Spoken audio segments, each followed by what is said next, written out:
Indigenous Rights Radio, because knowledge is power.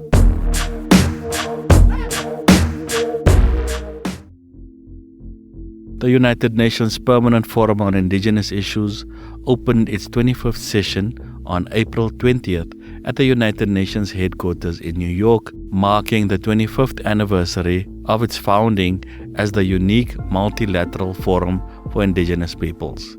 It takes place against the global backdrop of persistent challenges, including health, conflict, and inequality. It also comes at a time when the multilateral system within the framework of initiatives such as UNPFII faces growing demands for inclusion, legitimacy, and effectiveness. Cultural Survival attended this year's forum, and we interviewed some of the delegates who were there. This is Shaldon Ferris for Cultural Survival at the Indigenous Media Zone. Today we'll be talking to Arlene Greist and Sarai from the Iñupiat Tribal Council. Let's start with an introduction. Let's go, Sarai. Just give us your name, surname, and tribal affiliation, please. Okay. My name is Sarai Timothy, and I work for the Native Village of Ambler Traditional Council. Thank you for being here. Arlene. I'm from Ambler. Thank you so much. Thank you for joining us today. Let's talk about this Ambler Road project for folks who are listening and have not heard about it at all for the first time. Just give us a broad overview of what exactly the Ambler Road project is, Sarai. You'd like me to? Okay. Yeah. So the Ambler Road project is a proposed industrial mining road. It's about a little over 200 miles long. It would stretch from Ambler all the way to Fairbanks, and it would go through the Brooks Range.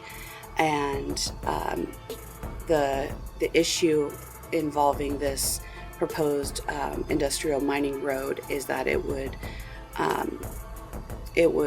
completely decimate their subsistence way of life and their ancestral and cultural lands. Thank you so much. You want to add something? Mm-hmm. Go ahead. Yeah, there's also native village allotment lands all the way to our stream, Ambler River. Yeah.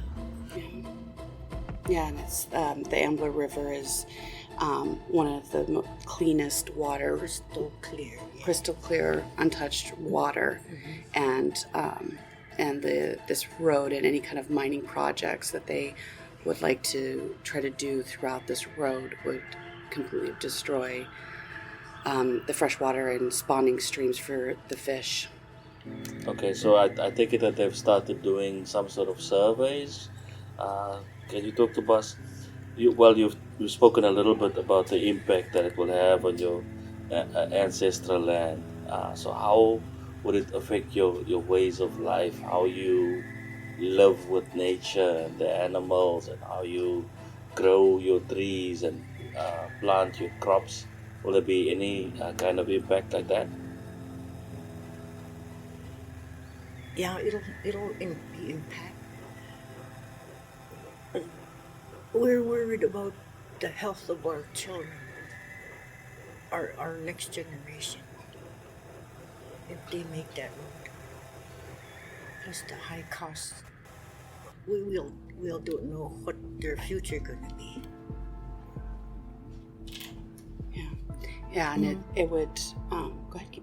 Yeah, They're some of the biggest things that they subsist on is caribou, and the Western Arctic caribou herd goes through that whole area, and a lot of the other villages in that area as well, and village tribal members rely on the caribou meat for a subsistence way of life, and moose, and then all of the different fish. There are a lot of different whitefish and salmon that go through the river.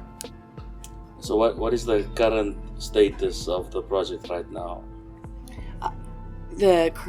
the current state of it right now, it was shut down by the previous Biden administration, the U.S. government administration, and the EPA shut it down because it would cross over different national parks. It would, several national parks, it would cross lots of different rivers, and so they had previously shut it down. But the new administration is, even though it was halted, is trying to revive it to push it through because their area, the Ambler area, is very, very rich in natural resources and minerals, and gold and core, zinc, that kind of Mm-hmm. Yeah, and so basically all those different minerals, and so that's where it would really be very harmful to their way of life. Yeah. And she has actually a story about the fish of another mine that got put in up the river. Yeah. There's a mine called Bornite and Doll Creek. And it's behind Kobuk. There's Kobuk, Shungnak, and Ambler. We're below. So yeah, we see the fish were floating in the river. They're dead, floating from the river, and the river was orange after that mining.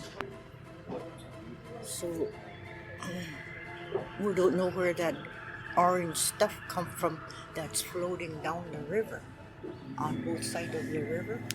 Mm-hmm. So there people take pictures and see fish floating, and their fins were stuck and they have no air. Oh. Yeah, their gills. Yeah. The gills. It's from the Kobuk River, but Ambler River is not disturbed yet, and it's real crystal clear right now. Yeah. The whole town, because our water freeze back in December, I think. March, was it? February. Mm-hmm. It freeze, and everybody rely on that Ambler River.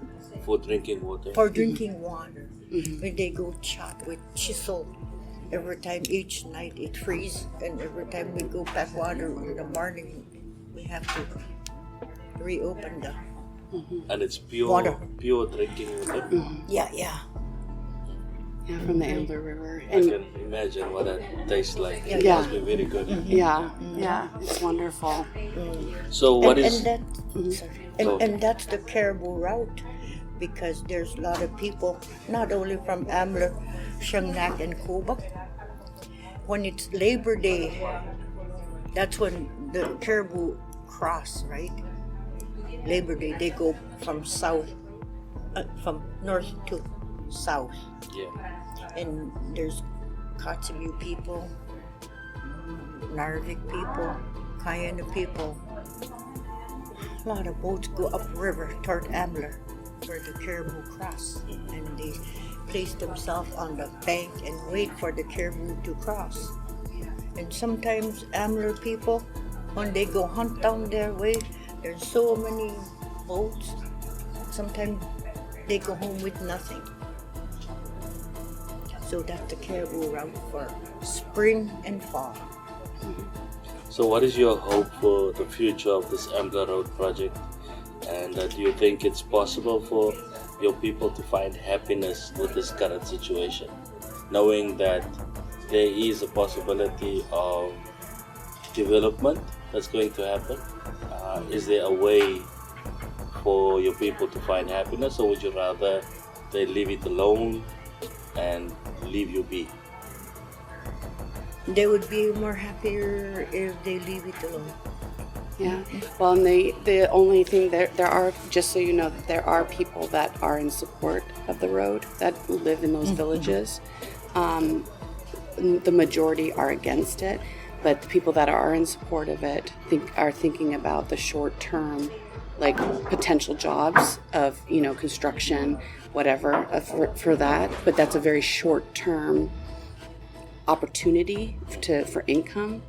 But the long-term devastating effects that it'll have is unfortunate that people aren't thinking about the longer term for it. So, yeah.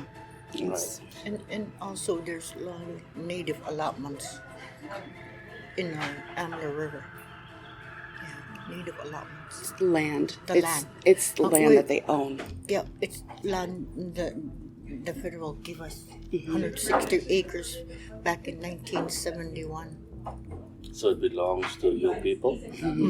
So certainly they need permission. It belongs to whoever applied for that land, 160 acres for that person. So we can't disturb that 160 acres, whoever it belonged to. Yeah. They don't care. Remember that the feds don't care. No Child Left Behind Act? Through that, Settlement Act, yeah. Okay. Okay, we will follow the story closely. Thank you so much for joining us today. Arlene Greist and Sarai from the Iñupiat Tribal Council in Alaska. Thank you so much for joining us. Thank you, Shaldon. Teku. Teku Lepakuyan. For more on the rights of Indigenous peoples, visit cs.org and follow Cultural Survival on Facebook and X.